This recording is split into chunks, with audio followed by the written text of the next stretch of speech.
The international north south corridor, दरअसल international north south corridor 7,200 kilometre लंबा है और हाल ही में president of Russia Vladimir Putin जब भारत आए थे 23rd इंडिया रशिया समिट में हिस्सा लेने के लिए, तो प्राइम मिनिस्टर मोदी जी के साथ प्रेसिडेंट पुतिन की इस सिलसिले में बातचीत हुई कि the international north south corridor को पूरी तरह से ऑपरेशनलाइज किया जाए, उसको एनहांस किया जाए और उस पर फ्रेट्स की मूवमेंट को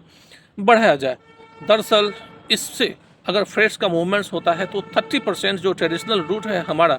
उसमें 30% इसमें लागत कम आएगी, साथ ही साथ ये 40% डिस्टेंस को शॉर्ट कर देता है।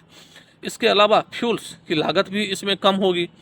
तो इससे एनवायरनमेंट को जो होने वाला नुकसान है फ्यूल से, उसमें भी कमी आएगी। भारत और रशिया के बीच में 2030 तक 100 बिलियन US डॉलर के व्यापार किए जाने की बातें की गई कि इसको 100 बिलियन डॉलर तक बढ़ाना है। तो इस संदर्भ में जो भारत का जो अपना ट्रेड है वो दरअसल हम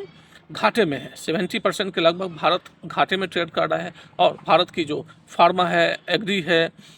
हमारे जो बाकी के जो इंजीनियरिंग गुड्स हैं, मैकेनिकल इक्विपमेंट्स हैं, इन सब को एक बड़ा मार्केट रसिया में मिलेगा। हम अपने सामान को इस रूट से वहाँ पे भेज सकते हैं। ये रूट मॉस्को को मुंबई से जोड़ेगी और इस बीच में जो है सो सेंट्रल एशिया, यूरोप, ईरान के कई शहर, साथ ही साथ अजरबैजान का कैपिटल बाकू और बंदर अब्बास, बंदर अंजाली, अस्ट्राखान, ये सब प्रोमिनेंट सिटीज़ हैं जो कि इस रूट पे पड़ेगी। और इस रूट को मल्टी मोड नेटवर्क से जोड़ा जाएगा, जिसमें कि शिप, रेल, रोड, ये सब इंटरलिंक्ड होंगे, जिससे कि मुंबई से मॉस्को के बीच में फ्रेट का मूवमेंट काफ़ी इजी हो सके। 2022 यानी कि